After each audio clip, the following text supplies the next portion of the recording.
বন্ধুরা, আমরণ অনশনের ডাক দিলেন স্পেশাল হোমগার্ড পদে চাকরি প্রার্থীরা।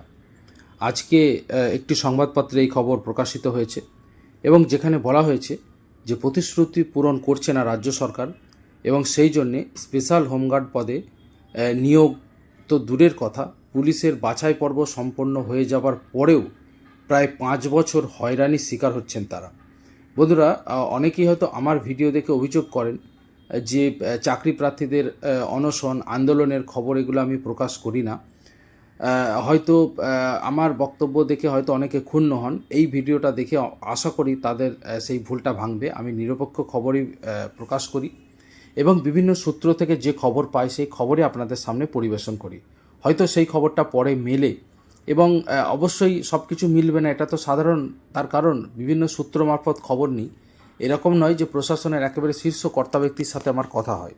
সুতরাং অনেকে এরকম মন্তব্য করেন যে যে আপনার খবর সত্য হলো না, আপনি ভুল বললেন। অ্যাকচুয়ালি এটা হওয়ারই কথা। তার কারণ সব খবর সূত্র মারফত যা খবর পাওয়া যায় সব কিছু মিলবে না, এটাই স্বাভাবিক। কিন্তু এমন নয় যে আমি শুধুমাত্র শাসক ঘেঁষায় খবর প্রকাশ করি। আর খবরটা আমি হয়তো শীর্ষ কোনো কর্তা ব্যক্তি যারা ভিডিও ফেসবুকে বা অন্য জায়গায় রাখেন সেগুলো আমি দিই। তার কারণ সেটা আপনারা নিজেরাই দেখতে পারেন যে খবরটা সত্যি কি মিথ্যা। যাই হোক, এই খবরটিতে নজর রাখব, যেখানে কোচবিহার জেলায় 151 জন সারেন্ডার কেএলও এবং লিঙ্কম্যানরা কিন্তু এখনও পর্যন্ত তারা নিয়োগ পাননি এবং তারা সেই জন্য আমরণ অনশনের ডাক দিয়েছেন।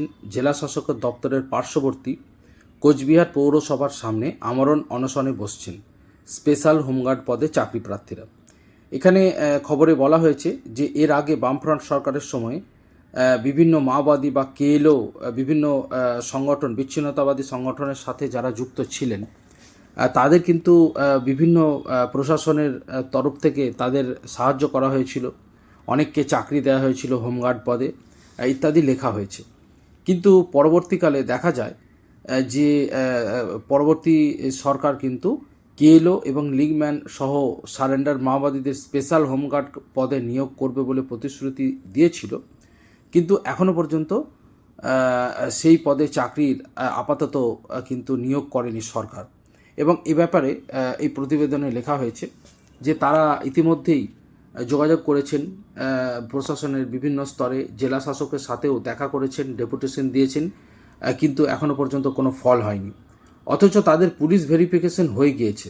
অর্থাৎ আমরা জানি যে পুলিশ ভেরিফিকেশন হয়ে যাওয়ার পরে নিয়োগ নিয়ে কিন্তু খুব একটা দেরি হয় না। তো যাই হোক, এই প্রতিবেদনটা আমার কাছে অত্যন্ত গুরুত্বপূর্ণ মনে হলো, যেখানে পুলিশ ভেরিফিকেশনের পরেও কিন্তু নিয়োগ নিয়ে কোনো রকম উচ্চবাচ্য করছেন না প্রশাসন, এবং সেই জন্য এই খবরটা অত্যন্ত গুরুত্ব দিয়ে প্রকাশ করা হয়েছে গণশক্তি পত্রিকায়।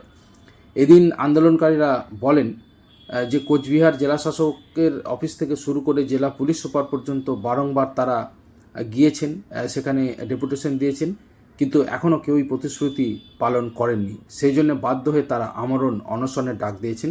তো যাই হোক, স্পেশাল হোমগার্ড পদে চাকরি প্রার্থীরা আমরণ অনশনের ডাক দিয়েছেন। আশা করব তাদের ব্যাপারটা দ্রুত প্রশাসন দেখবে। শিক্ষা, চাকরি সংক্রান্ত এবং সাম্প্রতিক ঘটনাবলী সংক্রান্ত অন্যান্য সমস্ত খবরের জন্য আমার চ্যানেলে নজর রাখুন। ভালো থাকবেন সবাই।